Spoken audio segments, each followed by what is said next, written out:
Sebelum lanjut ke cerita selanjutnya, yuk subscribe dan like. Absen dulu di kolom komen ya ah. Bau karbol yang tajam menusuk indera penciuman Arini. Namun rasa sakit yang menjalar di sekujur tubuhnya seolah sirna saat suara tangisan bayi pecah di ruang persalinan itu. Arini tersenyum lemah. Peluh membasahi keningnya. Rambutnya lengket menempel di kulit. Di dalam hatinya, ia membayangkan wajah Bram, suaminya, yang pasti sedang melompat kegirangan di luar sana menanti kelahiran putra pertama mereka. "Selamat, Bu. Bayinya laki-laki," ucap perawat dengan nada yang terdengar sedikit tertahan. Ada jeda yang janggal sebelum perawat itu membungkus bayi tersebut dengan kain bedung biru dan meletakkannya di dada Arini untuk inisiasi menyusu dini. Arini menunduk. Matanya berbinar penuh cinta. Namun, saat ia melihat wajah mungil itu, jantungnya seolah berhenti berdetak.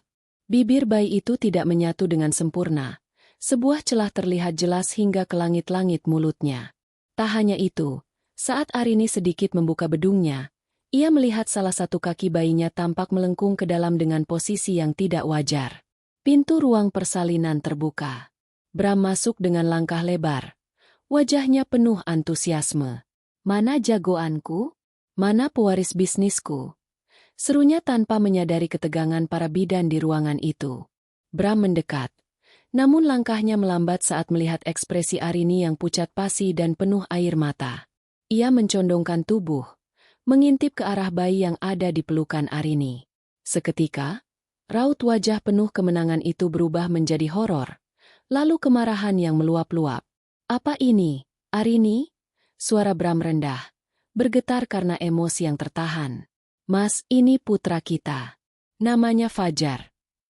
Arini berbisik gemetar, mencoba meraih tangan suaminya. Bram menepis tangan Arini dengan kasar hingga Arini meringis kesakitan. "Putra? Kamu sebut makhluk cacat ini putraku? Lihat wajahnya. Lihat kakinya. Kamu ingin aku membawa bayi ini ke pertemuan keluarga besar dan mengatakan pada mereka bahwa ini adalah penerus keluarga Wijaya? Mas, ini ujian dari Tuhan. Kita bisa mengobatinya. Ada operasi, ada terapi. Tuhan tidak memberikan barang rusak kepada orang sukses seperti aku." Potong Bram dengan teriakan yang menggema di ruang perawatan. Para perawat mencoba menenangkan. Namun Bram sudah kehilangan akal sehatnya. Harga dirinya yang setinggi langit merasa diinjak-injak oleh kondisi fisik bayinya sendiri.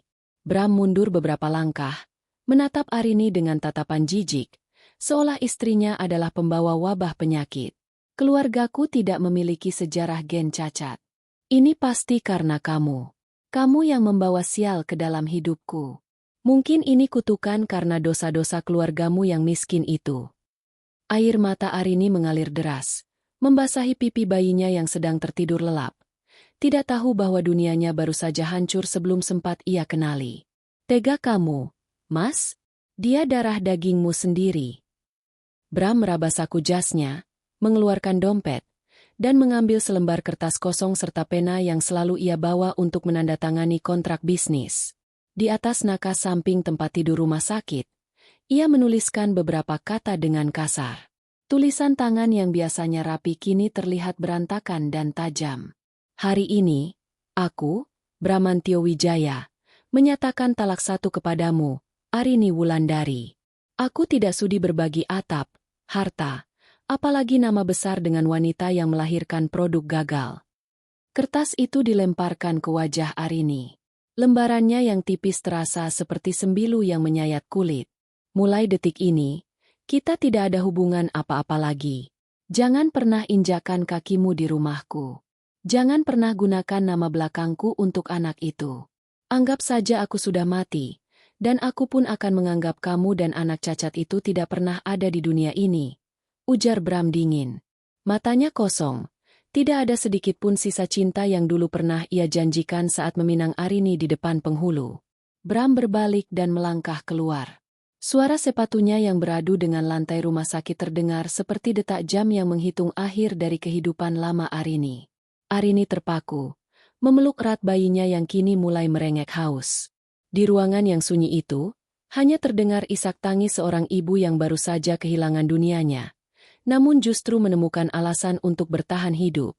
Ia melihat ke arah bayi Fajar, menyentuh pipinya yang mungil, dan berbisik di tengah isaknya. Maafkan ayahmu, nak, tapi ibu janji, ibu tidak akan pernah meninggalkanmu. Meski dunia menganggapmu cacat, bagiku, kamu adalah cahaya yang akan menyinari kegelapan ini. Malam itu, di bawah temaram lampu rumah sakit, Arini tidak hanya menjadi seorang ibu, tetapi juga menjadi seorang pejuang. Ia tahu, mulai besok, jalan yang ia tempuh akan dipenuhi kerikil tajam dan tanjakan yang menyiksa. Namun, demi Fajar, ia bersumpah akan mendaki gunung tertinggi sekalipun. Tanpa sepengetahuan Arini, di luar pintu kamar, seorang perawat senior meneteskan air mata menyaksikan kekejaman itu. Ia mendekat dan membisikkan kata-kata penguat. Sabar, Bu. Tuhan tidak tidur. Suatu saat, anak ini akan menjadi orang yang sangat besar sampai ayahnya tidak sanggup memandangnya. Arini hanya mengangguk lemah, sementara di tangannya, kertas talak itu ia remas kuat-kuat sebelum akhirnya ia buang ke tempat sampah. Masa lalunya sudah berakhir di tempat sampah itu, dan masa depan barunya dimulai dengan setiap hela napas bayinya. 3 hari setelah badai di rumah sakit itu, Arini terpaksa pulang. Tubuhnya masih sangat lemah. Jahitan pasca persalinannya terkadang masih terasa berdenyut nyeri, namun hatinya jauh lebih hancur. Dengan menggendong Fajar yang dibalut kain jarik lusuh, ia melangkah menuju rumah orang tuanya di sebuah desa pinggiran kota. Ia berharap, di sana ia akan menemukan tempat bernaung, sebuah pelukan hangat yang bisa meredakan luka akibat pengusiran Bram. Namun, harapan itu pupus bahkan sebelum ia sempat melewati ambang pintu. Di depan rumah kayu itu, 2 orang kakaknya, Hardi dan Ratna, sudah berdiri dengan tangan bersedekap. Wajah mereka tidak menunjukkan simpati, melainkan kemarahan yang meluap. Kabar perceraian Arini dan alasan dibaliknya rupanya telah sampai lebih dulu melalui desas-desus tetangga yang bekerja di rumah sakit. "Jangan injakan kakimu di sini, Arini," teriak Hardi, kakak tertuanya. "Kami sudah dengar semuanya. Kamu diceraikan karena melahirkan anak cacat? Kamu tahu betapa malunya kami di desa ini." Arini tertegun. Kakinya gemetar. "Mas, aku ini adikmu. Aku tidak punya tempat tinggal lagi. Bram mengusirku tanpa membawa sepeser pun uang." Ratna melangkah maju. Matanya menatap tajam ke arah bedung bayi di dekapan Arini. "Bram itu orang kaya. Arini, kalau dia sampai menceraikanmu, itu artinya kamu yang bermasalah. Pasti kamu punya dosa besar sampai Tuhan mengutukmu dengan anak seperti itu. Lihat wajahnya. Kalau orang-orang desa melihat, mereka akan bilang keluarga kita keturunan terkutuk." "Dia tidak terkutuk, Mbak. Dia keponakanmu," jerit Arini dengan suara serak. Air mata mulai membanjiri pipinya yang pucat. Fajar kecil dalam gendongannya mulai menangis. Suara tangisannya terdengar sengau dan aneh karena celah di langit-langit mulutnya, yang justru semakin memicu amarah keluarga Arini. "Dengar itu. Suaranya saja aneh, seperti suara setan." Hardi menunjuk ke arah jalanan. "Pergi kamu dari sini. Ibu sedang sakit di dalam. Jangan buat kondisinya makin parah karena melihat aib yang kamu bawa. Pergi sebelum aku menyeretmu secara paksa." Pintu rumah itu dibanting di depan wajah Arini. Ia berdiri mematung di halaman rumah tempat ia tumbuh besar, tempat yang seharusnya menjadi benteng terakhirnya.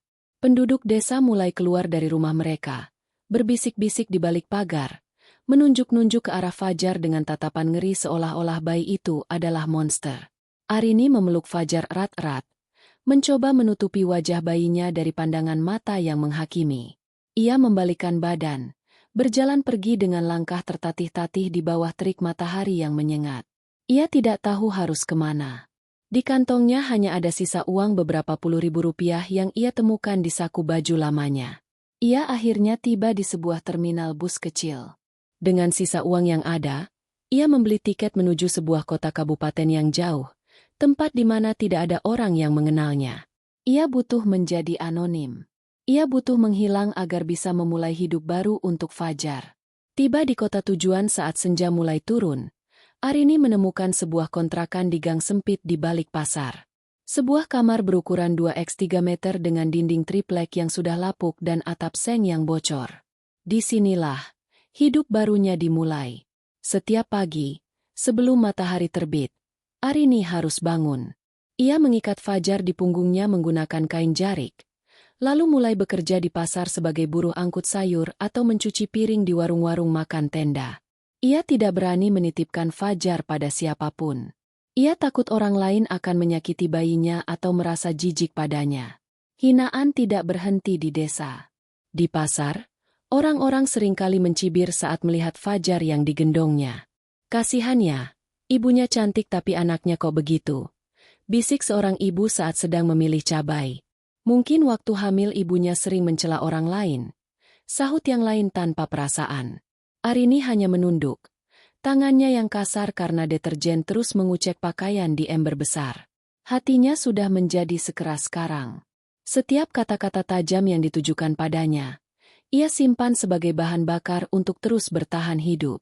Ia belajar cara menyusui Fajar dengan sangat hati-hati menggunakan sendok kecil karena Fajar kesulitan mengisap secara normal.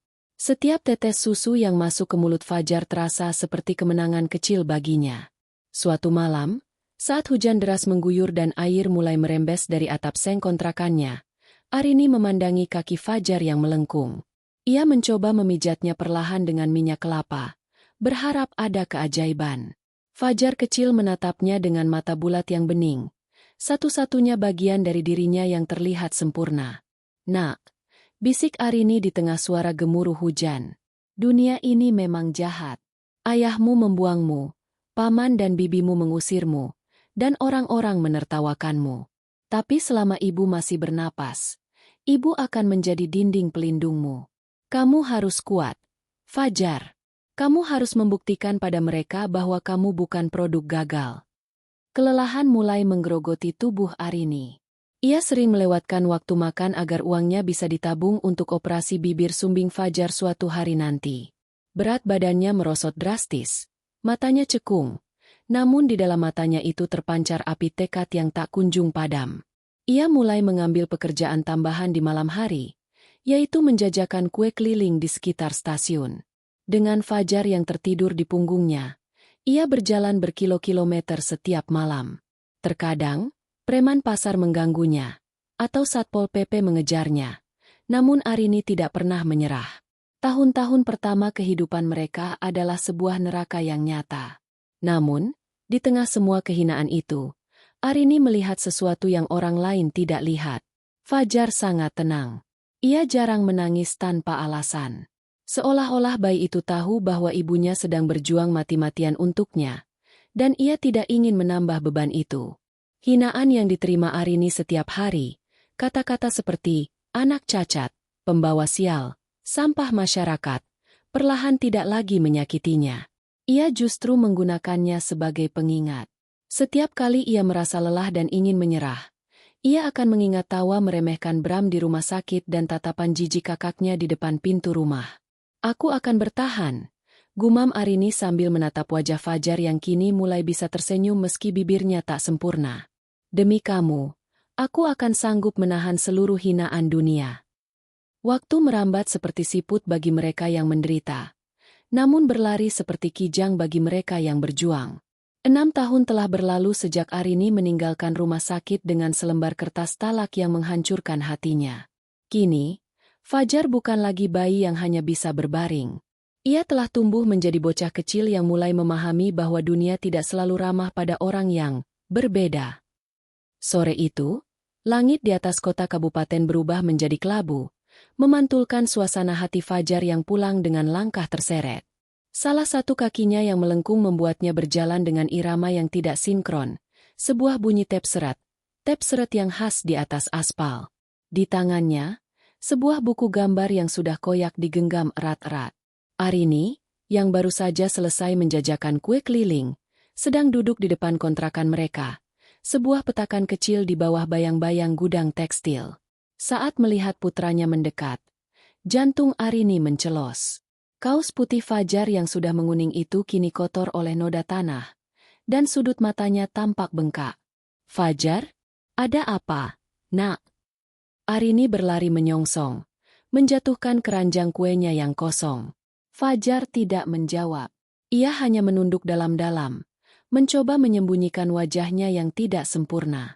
Bibir sumbingnya yang belum sempat dioperasi, karena uang tabungan Arini selalu saja terpakai untuk biaya hidup dan kontrakan, bergetar hebat.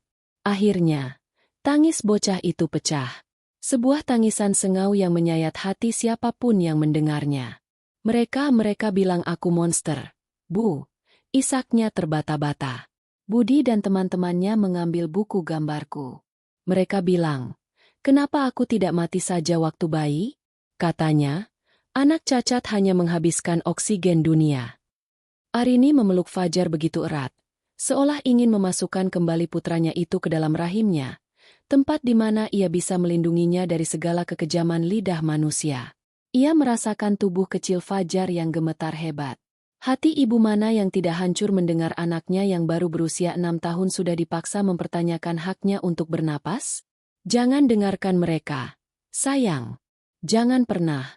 Bisik Arini dengan suara yang bergetar karena menahan amarah dan kesedihan. Malam harinya, setelah badai tangis itu mereda, mereka duduk di bawah satu-satunya lampu jalan yang masih menyala di gang sempit depan kontrakan mereka. Cahaya kuningnya temaram, berkedip-kedip seolah hampir mati, namun cukup untuk menerangi wajah Fajar yang kini penuh dengan memar biru. Fajar menatap lampu jalan itu, lalu beralih menatap tangannya sendiri yang kurus. Bu, kenapa Tuhan membuatku begini? Kenapa ayah tidak mau denganku? Apa karena aku rusak? Pertanyaan itu seperti belati yang menusuk langsung ke ulu hati Arini. Selama ini ia mencoba menyembunyikan kenyataan tentang Bram. Namun ia tahu Fajar mulai mendengar desas-desus dari tetangga yang mulutnya tidak terjaga. Arini memegang kedua bahu Fajar, memaksanya menatap langsung ke matanya. Dengarkan ibu, Fajar. Kamu tidak rusak. Kamu hanya belum selesai dibentuk. Kadang-kadang, Tuhan memberikan beban yang paling berat kepada pundak yang paling kuat. Kamu tahu kenapa? Fajar menggeleng perlahan. Air mata masih menggenang di pelupuk matanya. Karena Tuhan ingin menunjukkan pada dunia bahwa melalui anak yang mereka sebut cacat ini, keajaiban akan terjadi. Fajar, orang-orang itu menggunakan tangan mereka untuk menyakiti, menggunakan mulut mereka untuk menghina. Tapi ibu ingin kamu berjanji satu hal malam ini. Arini mengambil telapak tangan kecil Fajar dan menciumnya. Tangan ini, suatu hari nanti tidak akan digunakan untuk membalas pukulan mereka. Tangan ini akan menjadi tangan yang menyelamatkan nyawa. Tangan ini akan menyembuhkan orang-orang yang menderita. Kamu akan menjadi seorang dokter. Fajar, kamu akan membuktikan bahwa kesempurnaan bukan terletak pada wajah atau kaki, tapi pada apa yang bisa kamu berikan untuk orang lain. Fajar menatap ibunya dengan ragu. Dokter? Tapi aku bicara saja sulit. Bu, bagaimana aku bisa jadi dokter? Kamu akan bicara dengan hasil kerjamu. Kamu akan bicara dengan kecerdasanmu. Ibu akan bekerja siang dan malam. Ibu akan cuci semua baju di kota ini. Ibu akan buatkan ribuan kue, agar kamu bisa sekolah setinggi mungkin. Tapi kamu harus janji, jangan pernah menyerah pada rasa sakit ini. Di bawah cahaya lampu jalan yang redup itu, sebuah janji suci terucap tanpa kata-kata yang muluk. Fajar melihat keyakinan yang begitu besar di mata ibunya, sebuah keyakinan yang tidak pernah ia lihat di mata orang lain. Keyakinan itulah yang memberinya kekuatan. Aku janji, Bu, ucap Fajar lirih namun tegas. Aku akan menjadi dokter. Aku akan menyembuhkan ibu juga. Arini tersenyum, meski air matanya ikut jatuh. Ia tahu perjalanan ini akan sangat berat. Di depannya membentang belasan tahun kemiskinan, hinaan, dan kerja keras yang mungkin akan merusak tubuhnya sendiri. Namun, melihat binar kecil yang kembali muncul di mata Fajar, Arini merasa ia sanggup memindahkan gunung sekalipun. Sejak malam itu, ada yang berubah dari diri Fajar. Ia tidak lagi menunduk saat berjalan melewati gerombolan anak-anak yang mengejeknya. Meski kakinya masih terseret, ia melangkah dengan tujuan. Di sekolah, ia menjadi murid yang paling rajin. Saat teman-temannya bermain bola, ia duduk di pojok perpustakaan yang pengap, membaca buku-buku sains yang bahkan belum saatnya ia pelajari. Arini pun semakin giat. Ia mengambil pekerjaan tambahan sebagai pemulung plastik di tengah malam setelah semua kuenya habis terjual. Tak jarang ia harus mengais sampah di belakang restoran mewah, tempat di mana orang-orang seperti Bram mungkin sedang makan malam dengan nyaman. Ia tidak peduli pada bau sampah yang melekat di kulitnya, selama ia bisa menabung satu persatu koin untuk biaya operasi Fajar kelak. Setiap kali ia merasa tulang-tulangnya seolah akan patah karena kelelahan, ia akan mengingat janji di bawah lampu jalan itu. Ia akan membayangkan Fajar memakai jas putih, berdiri tegak, dan diakui oleh dunia. Tunggu saja, Bram, gumam Arini saat ia mengikat karung plastiknya yang berat. Suatu hari nanti, kamu akan melihat bahwa produk gagal yang kamu buang adalah permata yang paling bersinar di dunia ini. Lampu jalan itu terus berkedip, menjadi saksi bisu dimulainya perjuangan seorang anak manusia yang ingin menjungkir balikan takdir yang telah digariskan oleh kebencian ayahnya. Tahun-tahun berikutnya adalah sebuah simfoni kerja keras yang memekakan telinga. Arini benar-benar membuktikan ucapannya. Ia menjadi manusia yang seolah tidak butuh tidur.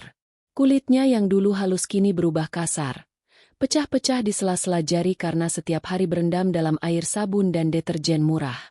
Namun, setiap keping uang receh yang ia kumpulkan adalah nyawa bagi harapan Fajar. Saat Fajar menginjak usia 10 tahun, tabungan Arini akhirnya mencapai angka yang cukup untuk prosedur medis pertama, operasi rekonstruksi bibir sumbing. Hari itu, di sebuah rumah sakit umum daerah yang padat, Arini duduk di kursi plastik yang keras dengan perasaan campur aduk. Ia teringat kembali hari saat Fajar lahir, saat Bram melemparkan kertas talak. Namun kali ini, ia tidak menangis karena sedih. Ia menangis karena bangga. Ibu takut? Tanya Fajar, suaminya yang kini sudah lebih tinggi, duduk di sampingnya. Fajar mengenakan kemeja lungsuran yang bersih. Tangannya memegang erat tas sekolahnya yang berisi buku ensiklopedia usang. Ibu tidak takut. Nak, ibu bahagia. Jawab Arini sambil mengusap kepala Fajar. Operasi itu berjalan selama beberapa jam. Ketika Fajar keluar dari ruang pemulihan dengan perban melingkari wajahnya, Arini tahu bahwa ini adalah awal dari kembalinya jati diri putranya. Beberapa minggu kemudian, saat perban dilepas, Fajar berdiri di depan cermin retak di kontrakan mereka. Untuk pertama kalinya, ia melihat bibirnya menyatu. Meski masih ada bekas luka vertikal yang kemerahan, ia tidak lagi melihat celah yang selama ini membuatnya malu untuk bicara. Bu, lihat, ucap Fajar. Suaranya tidak lagi sesengau dulu. Aku bisa menutup mulutku dengan sempurna. Arini memeluknya dari belakang. Air mata mereka tumpah bersamaan. Bekas luka itu, bagi mereka, bukanlah cacat. Itu adalah tanda jasa dari sebuah perjuangan panjang. Namun, keajaiban fisik itu hanyalah satu bagian. Keajaiban yang lebih besar terjadi di dalam otak Fajar. Di sekolah menengah, Fajar tumbuh menjadi si jenius yang aneh. Ia masih berjalan dengan kaki yang agak menyeret, karena operasi kaki jauh lebih mahal dan berisiko. Namun tidak ada yang berani menertawakannya lagi setelah ia memenangkan Olimpiade Sains tingkat provinsi. Fajar belajar dengan lampu minyak saat listrik di kontrakan mereka diputus karena menunggak. Ia belajar sambil membantu Arini memeras pakaian cucian pelanggan. Baginya, setiap rumus biologi dan kimia yang ia hafal adalah anak tangga menuju jas putih yang ia janjikan pada ibunya. Suatu hari, saat Fajar duduk di kelas 2 SMA, ia pulang dengan wajah yang sangat serius. Bu, ada program beasiswa penuh untuk sekolah kedokteran dari sebuah yayasan nasional. Tapi tesnya sangat sulit. Hanya diambil 2 orang dari seluruh provinsi. Arini yang sedang mengaduk adonan kue mendongak. Matanya yang sudah mulai rabun menatap putra kebanggaannya. Ambil, nak. Jangan pikirkan biayanya. Ibu masih kuat. Sebenarnya, Arini tidak sekuat itu. Sejak setahun terakhir, ia sering merasakan nyeri hebat di dadanya. Ia sering batuk di malam hari sampai sesak napas. Namun ia selalu menutup mulutnya dengan bantal agar Fajar tidak terbangun. Ia tahu itu adalah gejala kelelahan kronis dan paparan asap kayu bakar serta uap deterjen selama belasan tahun. Namun, ia menolak pergi ke dokter. Baginya, uang Rp100.000 lebih berguna untuk membeli buku cetak Fajar daripada untuk obatnya sendiri. Ibu pucat sekali, ujar Fajar cemas, menyentuh tangan ibunya yang terasa dingin. Hanya kurang minum, jangan khawatir. Kilah Arini sambil tersenyum lebar. Senyum yang dipaksakan untuk menyembunyikan rasa sakit yang menghunjam jantungnya. Fajar belajar lebih keras dari siapapun. Saat teman-temannya mulai mengenal cinta monyet atau pergi ke bioskop, Fajar menghabiskan waktunya di perpustakaan kota sampai diusir oleh petugas karena jam operasional sudah habis. Ia tidak memiliki ponsel pintar atau pakaian bermerek, namun otaknya adalah senjata paling mematikan. Di sisi lain kota, kehidupan Bram berjalan sangat kontras. Bram yang kini menjadi pengusaha properti sukses, tinggal di rumah bak istana bersama istrinya, Sandra. Namun, kesombongan Bram belum luntur. Ia baru saja mendapatkan penghargaan sebagai pengusaha sukses. Namun di balik itu, ia merasa frustrasi. Sandra, istri yang ia puja karena kecantikan dan status sosialnya, ternyata tidak bisa memberinya keturunan. Beberapa kali Bram teringat pada anak yang ia buang dulu. Ada kilasan rasa bersalah yang muncul sesekali, namun dengan cepat ia tepis dengan ego. Untuk apa memikirkan produk gagal itu? Pasti dia sudah mati di jalanan bersama ibunya yang miskin itu. Pikirnya setiap kali bayangan Arini muncul di benaknya. Bram tidak tahu bahwa di sudut kota yang kumuh, produk gagal, yang ia maki sedang mempersiapkan diri untuk mengguncang dunianya. Ujian beasiswa kedokteran akhirnya tiba. Fajar berangkat dengan sepatu yang solnya sudah mulai lepas dan kemeja yang sudah menipis kainnya. Arini melepasnya di depan gang dengan doa yang tidak putus-putus. Ingat janji kita di bawah lampu jalan, Fajar, bisik Arini. Aku ingat, Bu. Setiap detik. Jawab Fajar dengan tatapan mata yang penuh api tekad. 1 bulan kemudian, sebuah surat dengan kop resmi universitas ternama datang ke kontrakan mereka. Arini tidak berani membukanya. Tangannya gemetar hebat. Ia memberikannya pada Fajar. Fajar membacanya dengan cepat. Matanya menyapu baris demi baris kata. Tiba-tiba, ia jatuh berlutut di lantai semen yang lembab dan bersujud. Ibu, aku lolos. Peringkat pertama nasional. Aku masuk fakultas kedokteran. Isak Fajar. Arini jatuh terduduk di kursi kayu tuanya. Tangisnya pecah.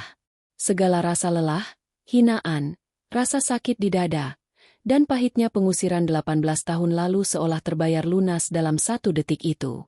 Ia memeluk Fajar, menciumi kening putranya. Kamu dokter, nak kamu akan jadi dokter, gumam Arini berkali-kali. Di antara rasa syukur itu, Arini kembali merasakan nyeri di dadanya. Kali ini lebih tajam dari biasanya. Ia terbatuk, dan saat ia menutup mulutnya dengan sapu tangan, ada noda merah kecil di sana. Ia segera menyembunyikannya sebelum Fajar melihat. Jangan sekarang, Tuhan. Doanya dalam hati. Tolong biarkan aku hidup sedikit lebih lama lagi. Biarkan aku melihatnya memakai jas putih itu sebelum aku menutup mata. Di sisi lain kota, di mana lampu-lampu jalan bukan berkedip redup melainkan bersinar terang dengan pilar-pilar kristal, sebuah mobil mewah asal Jerman meluncur mulus memasuki gerbang sebuah mensah megah.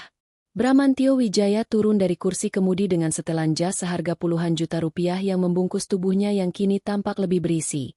Tanda dari kehidupan yang penuh dengan jamuan makan malam mewah dan sedikit kerja fisik.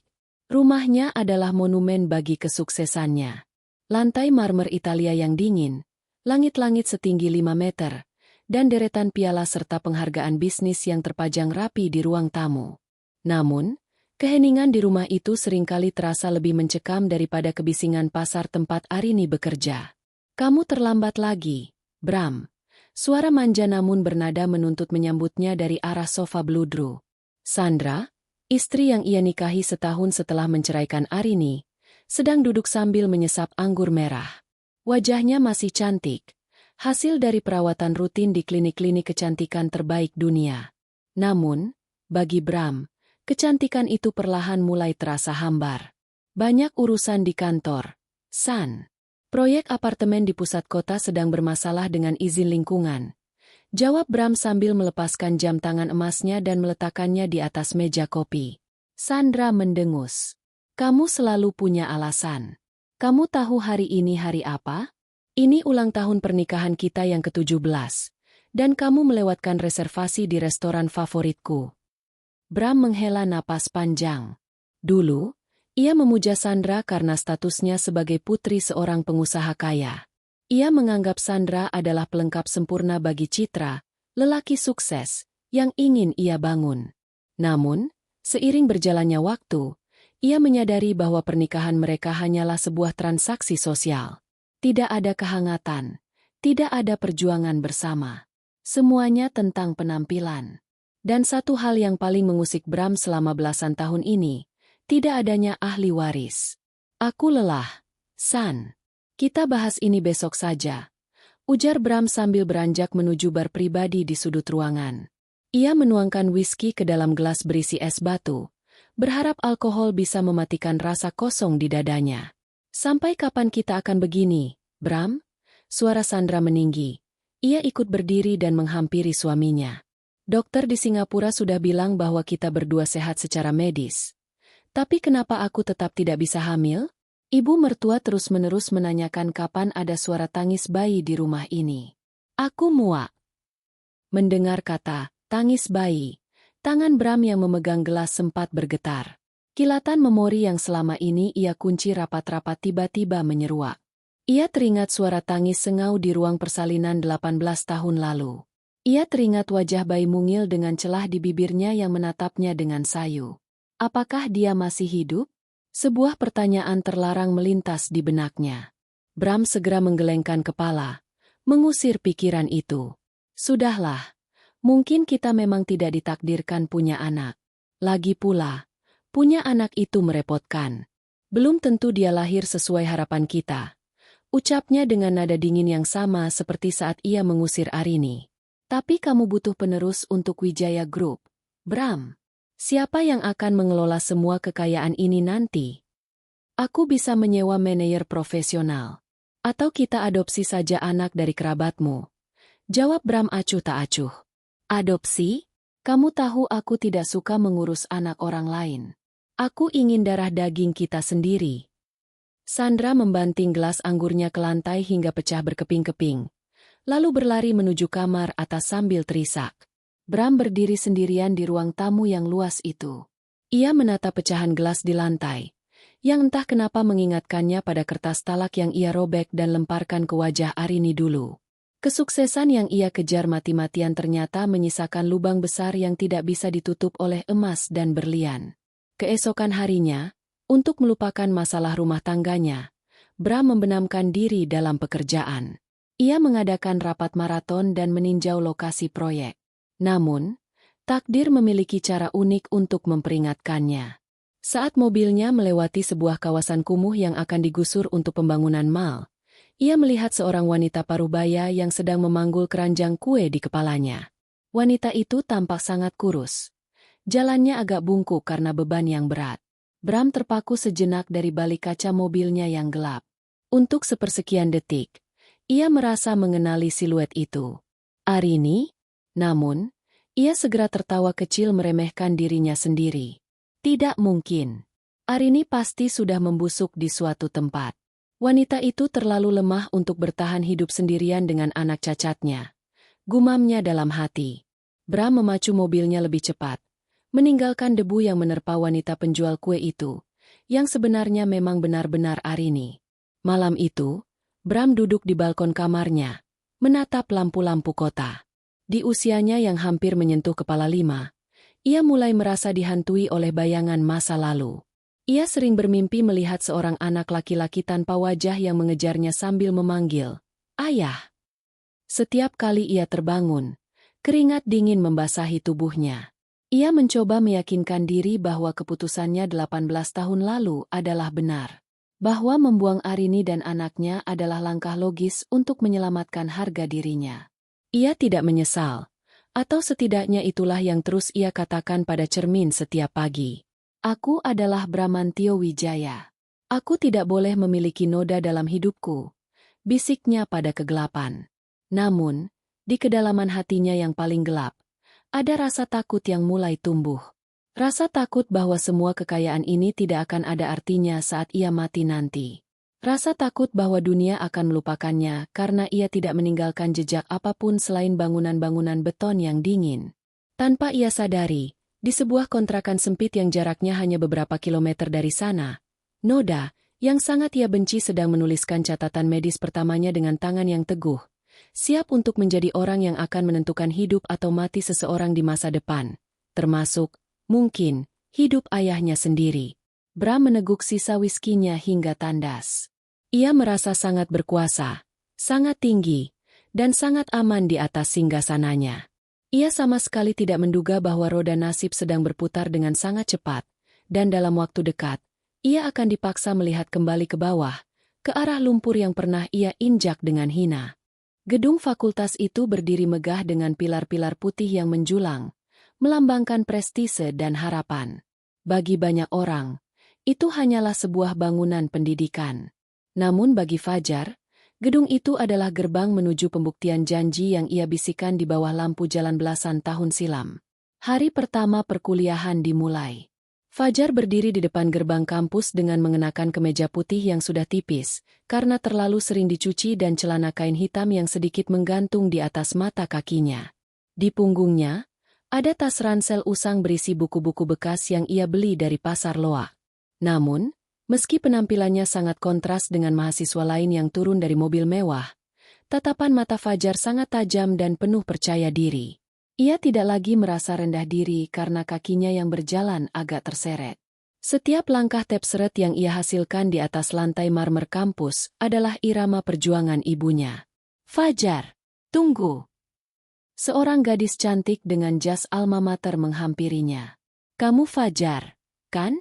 Peraih nilai tertinggi ujian masuk nasional itu." Fajar mengangguk sopan. "Iya, saya Fajar." Gadis itu tersenyum ramah, mengabaikan sepatu Fajar yang solnya mulai menganga. "Aku Sarah. Senang sekali bisa sekelas dengan orang jenius sepertimu. Banyak yang membicarakanmu. Loh, katanya kamu berasal dari kota kecil dan masuk lewat jalur beasiswa penuh." Fajar hanya tersenyum tipis. Ia tidak ingin dikenal karena kemiskinannya. Ia ingin dikenal karena kemampuannya. Di dalam kelas, Fajar segera menunjukkan kelasnya. Saat dosen memberikan pertanyaan klinis yang rumit, Fajar adalah orang pertama yang mengacungkan tangan.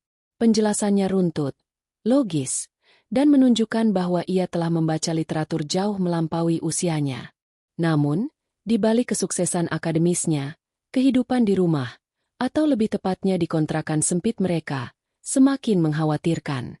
Arini kini benar-benar telah melampaui batas kemampuan tubuhnya. Setiap pagi, ia masih bangun pukul 3 dini hari untuk menyiapkan adonan kue. Namun sekarang, ia seringkali harus berhenti di tengah jalan untuk mengatur napas. Batuknya tidak lagi bisa disembunyikan. Suatu malam, Fajar mendapati ibunya pingsan di dekat tumpukan cucian pelanggan. "Ibu! Ibu bangun!" Fajar berteriak panik, mengangkat tubuh ibunya yang kini terasa seringan kapas ke atas tempat tidur bambu. Saat Arini sadar, hal pertama yang ia tanyakan bukan tentang kesehatannya, melainkan, "Fajar, kuliahmu bagaimana? Tugas-tugasmu sudah selesai?" "Bu, berhenti bekerja," ucap Fajar dengan suara bergetar. "Aku bisa mencari kerja sampingan. Aku bisa memberikan les privat, atau bekerja di perpustakaan kampus. Ibu harus istirahat." Arini menggeleng lemah. Tangannya yang kasar menggenggam jemari Fajar. "Tidak, Nak. Tugasmu hanya satu. Belajar. Jadilah dokter yang hebat. Uang beasiswamu hanya cukup untuk makanmu. Biarkan ibu yang mengurus sisanya. Ibu masih kuat. Ini hanya karena cuaca sedang tidak menentu." Fajar tahu ibunya berbohong. Sebagai mahasiswa kedokteran, ia mulai mengenali gejala-gejala itu. Kulit ibunya yang menguning, napas yang pendek, dan edema pada kakinya menunjukkan adanya masalah serius pada organ dalamnya. Fajar diam-diam sering menangis di laboratorium kampus, menatap preparat mikroskop sambil berdoa agar waktu memberikan kesempatan bagi ibunya untuk melihatnya memakai jas putih. Untuk meringankan beban ibunya, Fajar mulai membagi waktunya dengan sangat ekstrim. Pagi hingga sore ia kuliah. Sore hingga malam ia bekerja sebagai petugas kebersihan di sebuah apotek besar. Dan tengah malam ia belajar. Ia seringkali hanya tidur 2 atau 3 jam sehari. Di apotek tempatnya bekerja, Fajar sering memperhatikan resep-resep yang masuk. Pemilik apotek, seorang apoteker tua bernama Pak Hendra, menyadari ketertarikan Fajar. "Kamu mahasiswa kedokteran, kan? Kenapa bekerja jadi tukang sapu di sini?" tanya Pak Hendra suatu malam. "Saya butuh uang tambahan untuk pengobatan ibu saya, Pak," jawab Fajar jujur. Pak Hendra terenyuh. Sejak saat itu, ia sering mengizinkan Fajar membantu meracik obat sederhana di bawah pengawasannya dan memberinya upah lebih. "Belajarlah yang rajin, Nak. Dunia butuh dokter yang tahu rasanya sulit, agar mereka punya empati pada pasiennya." Tahun demi tahun berlalu dengan penuh peluh. Fajar berhasil melewati masa-masa sulit preklinik dengan nilai sempurna. Ia menjadi asisten dosen di laboratorium anatomi, sebuah posisi bergengsi yang biasanya hanya diberikan kepada mahasiswa tingkat akhir. Saat teman-temannya merayakan kelulusan sarjana kedokteran dengan pesta pora, Fajar hanya pulang membawa sebuah bungkusan nasi padang dan 1 buah jeruk untuk dibagikan dengan ibunya. Di kamar sempit itu, mereka merayakannya dengan syukur yang luar biasa. "1 langkah lagi, Bu. Setelah koas, aku akan resmi jadi dokter," bisik Fajar sambil menyuapi ibunya yang kini lebih banyak berbaring. "Ibu bangga padamu, Fajar." "Sangat bangga," sahut Arini. Suaranya hampir hilang, namun matanya bersinar terang. "Kamu tahu, setiap kali orang-orang di pasar menanyakan di mana anakku yang cacat itu, ibu selalu menjawab dengan senyuman, 'Dia sedang belajar cara menyelamatkan nyawa.'" Fajar memeluk ibunya erat. Ia tahu, di luar sana, ayahnya mungkin sedang duduk di atas kursi kebesaran, dikelilingi kemewahan yang kosong. Ayahnya tidak akan pernah tahu bahwa anak yang ia buang kini telah menjadi pria yang cerdas dan penuh kasih. Namun, takdir mulai merajut pertemuan yang tak terelakkan. Di tahun terakhir masa koas Fajar, sebuah rumah sakit besar di kota itu mengadakan kerjasama dengan universitas. Fajar ditempatkan di bagian penyakit dalam. Di saat yang sama, Bramantio Wijaya, yang gaya hidupnya mulai merusak kesehatannya, mulai sering mengunjungi rumah sakit tersebut untuk pemeriksaan rutin jantung dan ginjalnya. Fajar tidak pernah tahu wajah ayahnya secara jelas. Hanya sebuah nama yang selalu ia hapus dari ingatannya. Begitu juga Bram, yang tidak akan pernah mengenali pemuda tampan berseragam putih itu sebagai bayi yang ia maki belasan tahun lalu. Di bawah bayang-bayang kesuksesan yang mulai mendekat, sebuah pertemuan besar sedang dipersiapkan oleh semesta. Sebuah pertemuan yang akan menuntut pertanggungjawaban dari sebuah kesombongan dan memberikan mahkota pada sebuah kesabaran. "Bu, minggu depan aku akan mulai praktik di rumah sakit pusat," ujar Fajar suatu malam saat ia sedang memijat kaki ibunya yang bengkak. Rumah sakit pusat. Arini tertegun. Itu adalah rumah sakit tempat Fajar dilahirkan. Tempat di mana semua luka ini bermula. Arini tersenyum getir. "Pergilah, Nak. Selesaikan apa yang dimulai di sana. Tunjukkan pada dinding-dinding rumah sakit itu bahwa kamu telah menang." Arini menutup matanya, membayangkan hari di mana Fajar akan melangkah di lorong rumah sakit itu bukan sebagai pasien yang dihina, melainkan sebagai penyembuh yang dihormati. 18 tahun adalah waktu yang cukup lama untuk mengubah hutan menjadi kota. Namun bagi Arini, waktu tersebut seolah membeku dalam bentuk perjuangan yang tak berkesudahan. Hari ini, cuaca sangat cerah, namun Arini merasa tubuhnya semakin berat. Fajar baru saja menyelesaikan ujian kompetensi dokternya dengan hasil yang luar biasa, dan sebagai hadiah kecil, Fajar memaksa ibunya untuk pergi ke sebuah pusat perbelanjaan modern di pusat kota. "Ibu ingin kita merayakan ini, meski hanya dengan sepiring nasi goreng di food court," ujar Fajar lembut pagi itu. Ia membantu ibunya mengenakan gamis sederhana berwarna coklat susu yang sudah pudar warnanya, namun rapi dan wangi. Arini awalnya menolak, merasa tidak pantas berada di tempat semewah itu dengan kondisi fisiknya yang ringkih. Namun, melihat binar kebahagiaan di mata putranya, ia luluh. Mereka tiba di mal megah itu menggunakan transportasi umum. Fajar menggandeng tangan ibunya dengan penuh kebanggaan, mengabaikan tatapan beberapa pengunjung yang melihat mereka dengan sebelah mata. Seorang pemuda tampan dan gagah yang menuntun wanita tua kurus dengan langkah yang sedikit lambat. Di saat yang bersamaan, sebuah mobil mewah berhenti di lobi utama. Bram turun dengan setelan jas hitam tanpa dasi. Tampak necis namun guratan penuaan dan kelelahan tidak bisa disembunyikan dari wajahnya. Di sampingnya, Sandra berjalan dengan anggun, menenteng tas branded keluaran terbaru. Mereka datang ke sana untuk bertemu dengan kolega bisnis penting. Aku butuh kopi dulu sebelum pertemuan, Bram. Keluh Sandra sambil membetulkan kacamatanya. Baiklah, kita ke kafe di lantai dasar saja. Jawab Bram singkat. Takdir memang suka bermain dengan waktu. Saat Arini dan Fajar sedang berjalan perlahan menuju area eskalator, mereka harus melewati deretan kafe terbuka. Arini mendadak berhenti. Langkahnya terpaku. Jantungnya berdegup kencang hingga menimbulkan rasa nyeri di dadanya. Di sana, hanya berjarak beberapa meter, duduk seorang pria yang wajahnya telah terukir sebagai mimpi buruk sekaligus motivasi dalam hidupnya selama hampir 2 dekade. Bramantio Wijaya. Bram sedang tertawa kecil menanggapi ucapan Sandra, namun tawanya terhenti saat matanya menangkap sosok wanita yang berdiri diam menatapnya. Bram mengerutkan kening. Ia merasa mengenali wajah itu, meski kini penuh kerutan dan tampak sangat menderita. Ingatannya kembali ke 18 tahun lalu, ke ruang rumah sakit yang penuh ketegangan. Arini? Gumam Bram, cukup keras untuk didengar oleh istrinya.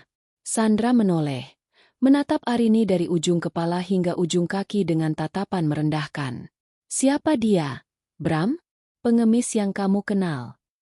Bram berdiri, rasa sombongnya tiba-tiba bangkit kembali saat melihat kondisi Arini yang tampak menyedihkan. Ia melangkah mendekat dengan gaya angkuh, tangannya dimasukkan ke dalam saku celana. Wah, lihat siapa ini.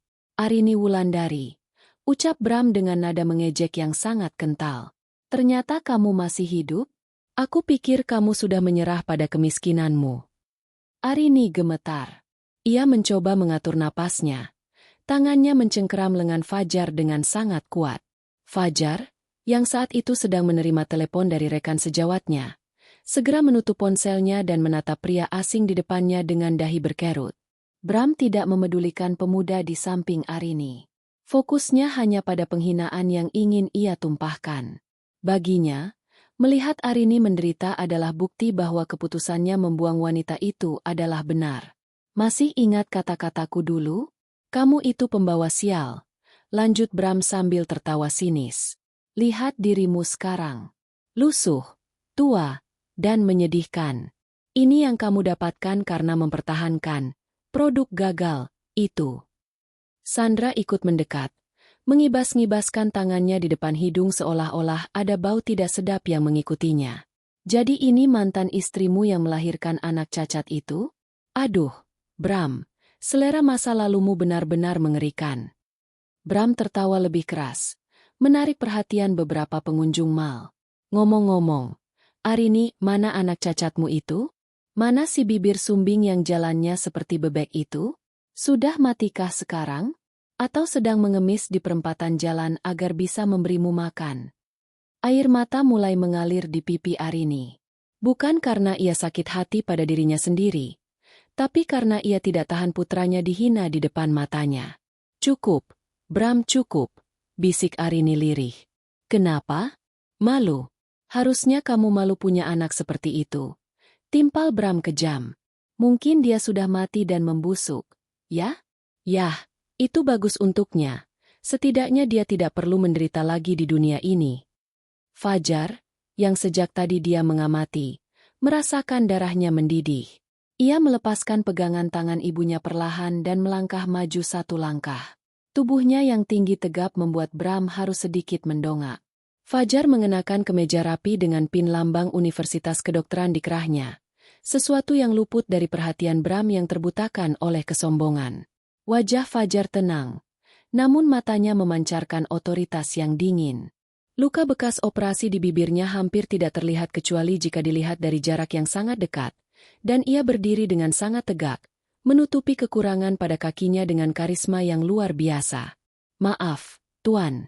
Suara Fajar bergetar rendah, penuh penekanan. "Siapa yang Anda panggil mati?"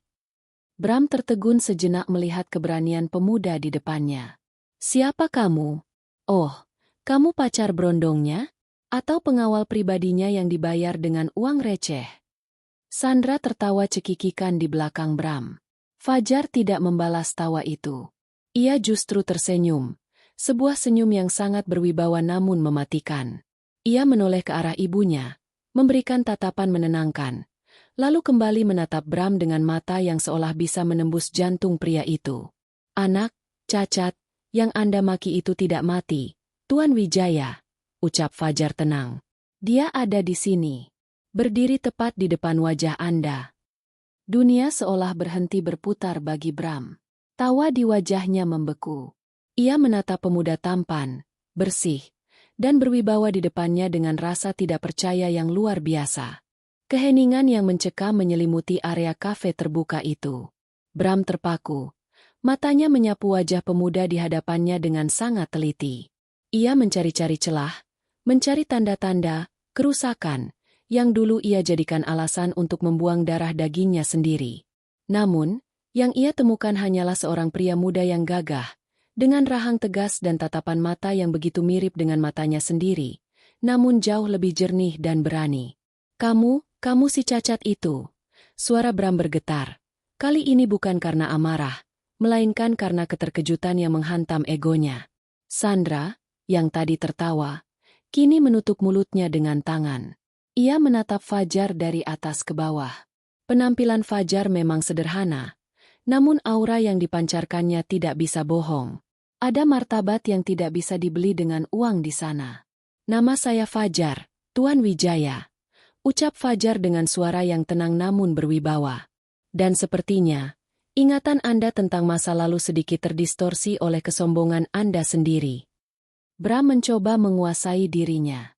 Ia tertawa paksa, meski suaranya terdengar sumbang. "Jangan bercanda. Anak itu tidak mungkin seperti ini. Dia lahir dengan wajah rusak dan kaki yang melintir.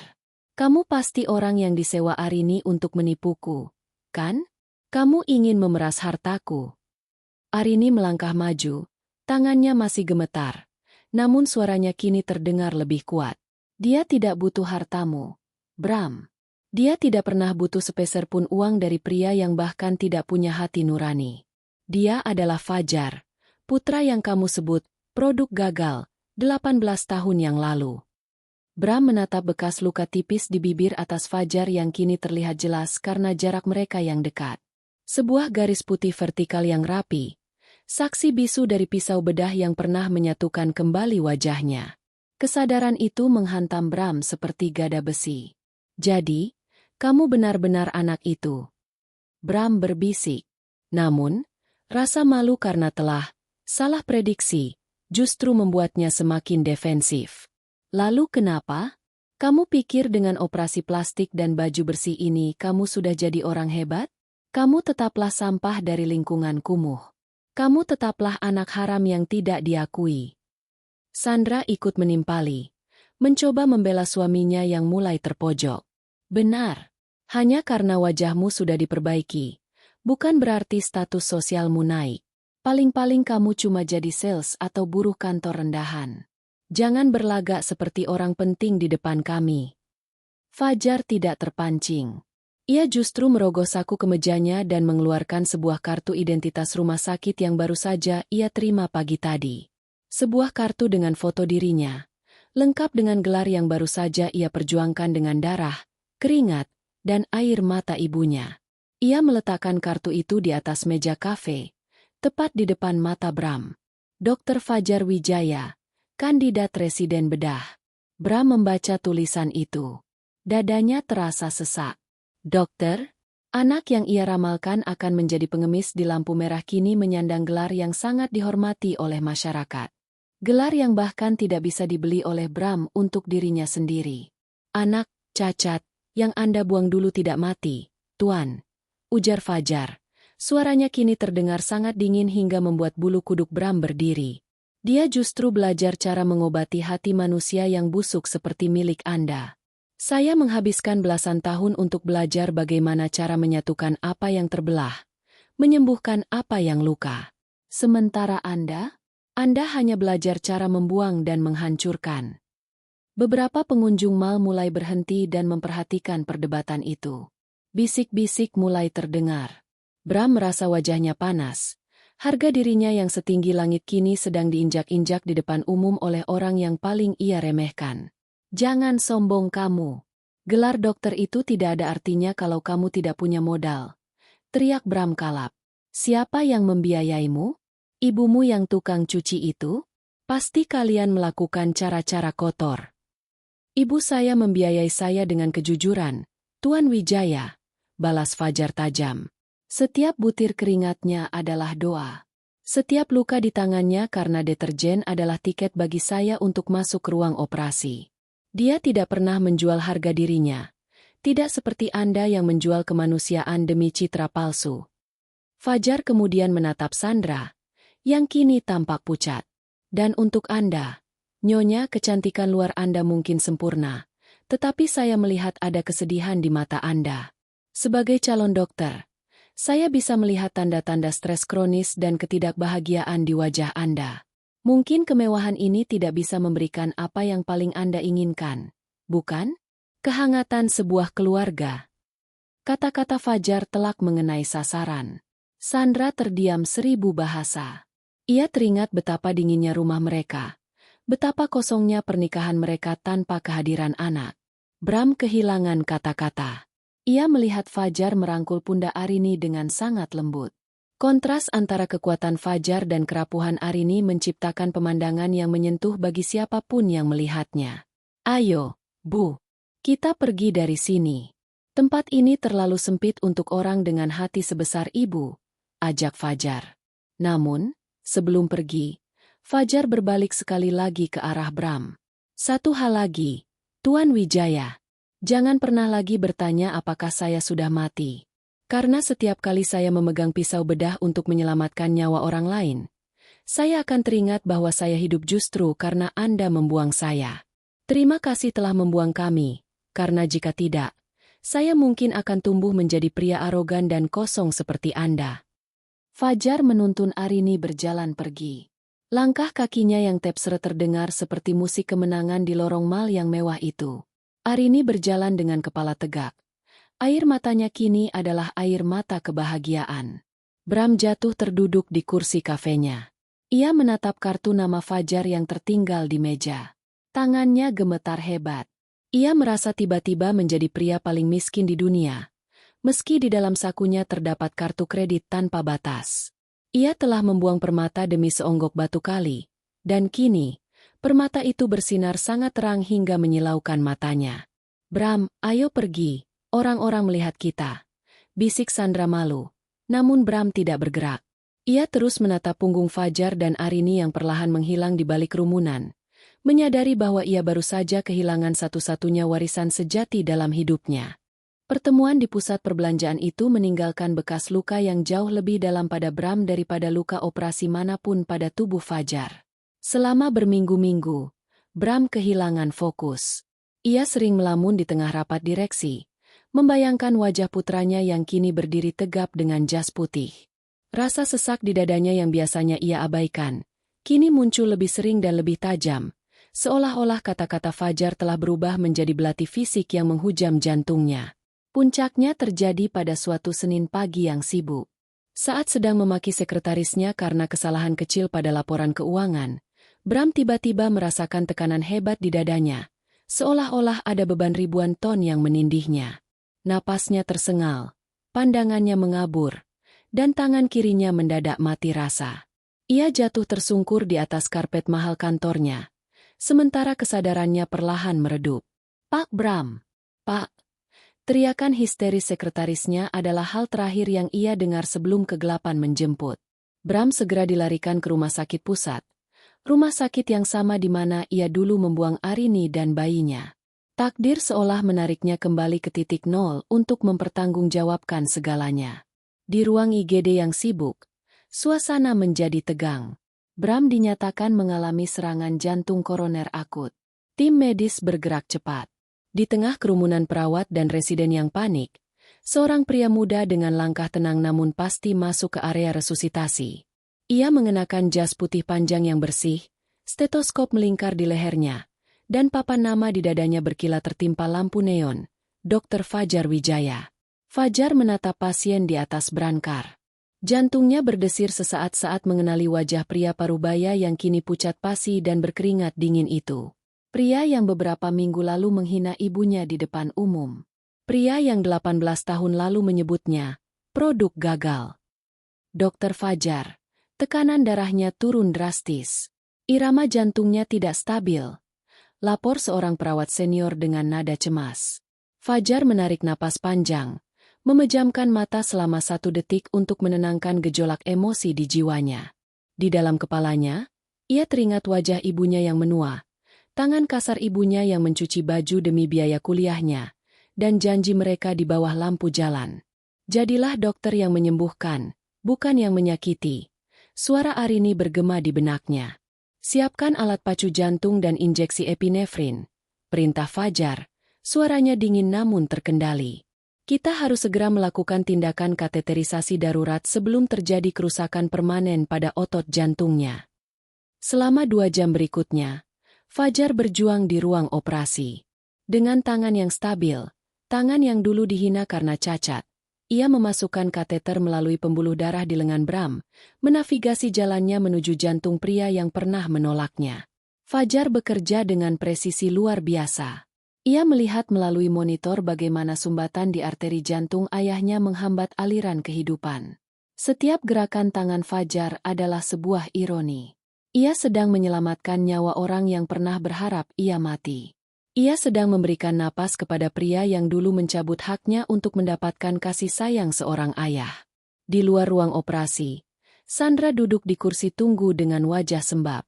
Ia tidak tahu siapa dokter yang sedang menangani suaminya sampai seorang perawat keluar untuk memberikan pembaruan. "Bagaimana suami saya, Sus?" tanya Sandra panik. "Operasinya berjalan lancar, Nyonya. Beruntung Dokter Fajar sedang bertugas. Beliau adalah salah satu dokter muda terbaik kami.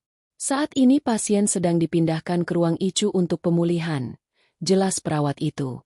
Nama, Fajar, membuat Sandra tersentak. Ia segera berlari menuju ruang tunggu ICU. Tak lama kemudian, ia melihat Fajar keluar dari ruang sterilisasi, masih mengenakan gaun operasi hijau dan masker yang baru saja ia turunkan ke dagu. Fajar menatap Sandra datar. Tidak ada kebencian. Namun juga tidak ada keramahan yang berlebihan. "Dia sudah stabil," ucap Fajar singkat. Sumbatannya sudah diatasi dengan pemasangan stent. Dia sangat beruntung. Sandra menatap Fajar dengan perasaan campur aduk antara malu, takut, dan berterima kasih. "Terima kasih, dokter. Saya minta maaf soal yang di mal itu." Fajar hanya mengangguk kecil. "Saya melakukan ini bukan untuk Anda atau untuk dia. Saya melakukannya karena itu tugas saya sebagai dokter. Dan karena ibu saya mengajarkan saya untuk membalas kejahatan dengan kesembuhan." 2 hari kemudian, Bram akhirnya siuman sepenuhnya. Saat matanya terbuka, hal pertama yang ia lihat adalah langit-langit putih rumah sakit. Ia merasa tubuhnya sangat lemah, namun rasa sakit yang menghimpit dadanya sudah hilang. Ia menoleh ke samping dan mendapati seorang dokter sedang memeriksa grafik medis di monitor samping tempat tidurnya. Saat dokter itu berbalik, jantung Bram kembali berdegup kencang. Namun kali ini karena rasa malu yang luar biasa. "Bagaimana perasaan Anda, Tuan Wijaya?" tanya Fajar sambil memeriksa denyut nadi di pergelangan tangan Bram. Sentuhan tangan Fajar terasa hangat dan profesional. Bram menatap Fajar dengan mata berkaca-kaca. Ia tidak sanggup bicara. Tenggorokannya terasa tersumbat oleh penyesalan yang membuncah. Ia melihat tangan Fajar yang dulu ia anggap cacat, kini justru menjadi tangan yang memberinya kesempatan hidup kedua. "Kenapa?" bisik Bram parau. "Kenapa kamu menyelamatkanku?" Harusnya kamu biarkan saja aku mati setelah apa yang kulakukan padamu dan ibumu. Fajar meletakkan grafik medis itu, lalu menatap langsung ke mata ayahnya. Jika saya membiarkan Anda mati, maka saya tidak ada bedanya dengan Anda 18 tahun lalu. Anda membuang saya karena saya dianggap rusak, tapi saya merawat Anda justru karena Anda sedang rusak. Kemanusiaan saya tidak bergantung pada seberapa baik Anda memperlakukan saya. Bram menutup matanya. Air mata mengalir dari sudut matanya, membasahi bantal rumah sakit. Maafkan aku, Fajar, maafkan ayah. Fajar terdiam sejenak. Kata ayah, itu terdengar asing dan sedikit menyakitkan di telinganya. Istirahatlah. Anda butuh waktu untuk pulih. Jika Anda benar-benar ingin meminta maaf, lakukanlah pada ibu saya. Dia yang paling menderita, bukan saya.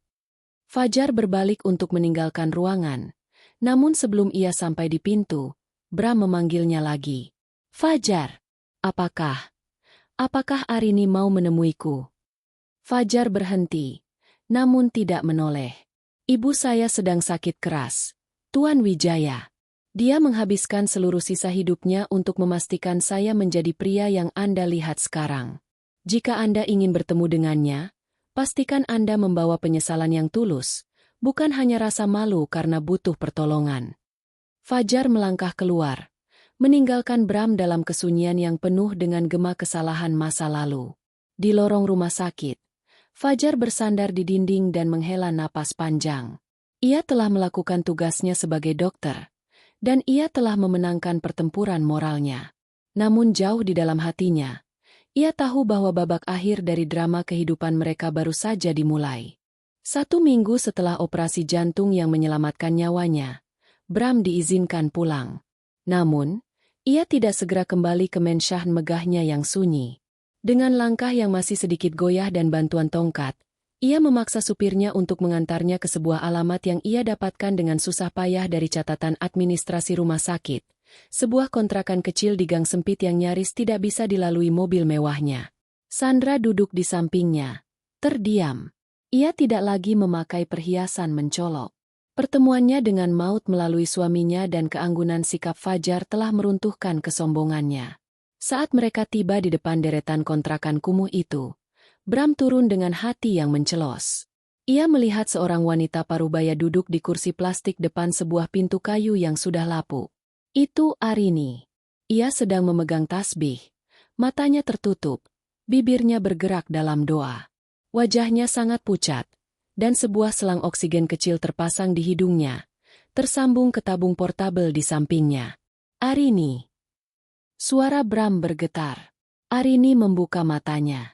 Tidak ada kemarahan di sana, hanya kelelahan yang mendalam. Ia menatap mantan suaminya itu seolah melihat orang asing dari masa lalu yang sudah sangat jauh. Mas Bram, sahutnya pelan, hampir berupa bisikan. Bram berlutut di atas tanah yang berdebu di depan kaki Arini. Pria penguasa Wijaya Group itu kini bersujud di depan wanita yang dulu ia usir seperti sampah. Maafkan aku, Arini, maafkan aku. Aku buta, aku tuli, aku picik. Aku telah membuang permata demi ego yang tidak ada artinya. Aku hampir mati, dan anak yang kusebut cacat itulah yang memberiku napas kembali. Arini menatap kepala Bram yang menunduk. Ia menarik napas pendek yang terasa berat di dadanya. Aku sudah memaafkanmu sejak lama, Mas. Bukan karena kamu pantas dimaafkan, tapi karena aku tidak ingin membawa beban kebencian saat membesarkan Fajar.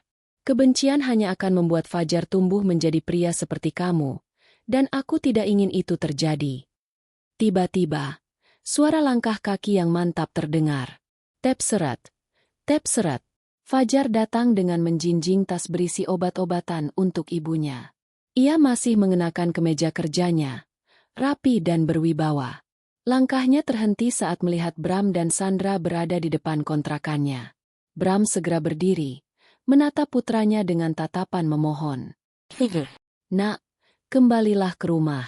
Ayah akan memberikan segalanya. Seluruh harta ayah, perusahaan, semua akan menjadi milikmu. Ayah akan umumkan pada dunia bahwa kamu adalah putra tunggal pewaris Wijaya Group. Ayah ingin menebus semuanya. Fajar meletakkan tasnya, lalu berjalan mendekati ibunya, mengusap punggung tangan Arini dengan kasih sayang yang tidak bisa dilukiskan dengan kata-kata. Ia kemudian berbalik menghadap Bram. "Tuan Wijaya," ucap Fajar. Suaranya terdengar jernih di kesunyian gang itu. 18 tahun yang lalu, Anda membuang saya karena saya dianggap tidak memiliki nilai jual. Anda malu karena fisik saya tidak sesuai dengan standar kesempurnaan Anda. Sekarang, setelah saya menjadi dokter, setelah saya menyelamatkan nyawa Anda, tiba-tiba saya memiliki nilai di mata Anda. Bukan begitu, Fajar. Ayah sungguh menyesal. Tidak. Potong Fajar dengan tegas namun tidak kasar. Anda tidak menyesal karena telah menyakiti kami. Anda menyesal karena sekarang Anda menyadari bahwa Anda membutuhkan saya. Anda menyesal karena harta Anda tidak bisa membeli kesehatan. Dan Anda takut mati sendirian tanpa ahli waris. Fajar mengambil satu langkah lebih dekat. Bayangannya jatuh menutupi tubuh Bram yang kini tampak mengecil. Simpanlah harta Anda, Tuan. Saya tidak butuh nama Wijaya di belakang nama saya untuk menjadi orang hebat. Nama, Fajar, yang diberikan ibu saya sudah lebih dari cukup. Ibu saya membesarkan saya dengan nasi basi dan air mata. Namun ia memberi saya kekayaan yang tidak akan pernah Anda miliki. Hati yang mampu memaafkan dan tangan yang mampu menyembuhkan. Sandra mencoba ikut bicara. Tapi Fajar, masa depanmu akan lebih terjamin jika... Masa depan saya sudah terjamin sejak hari pertama ibu saya memutuskan untuk tidak menyerah pada saya, sahut Fajar telak. Mengenai tawaran Anda untuk mengakui saya sebagai putra Anda di depan dunia, maaf, saya harus menolak.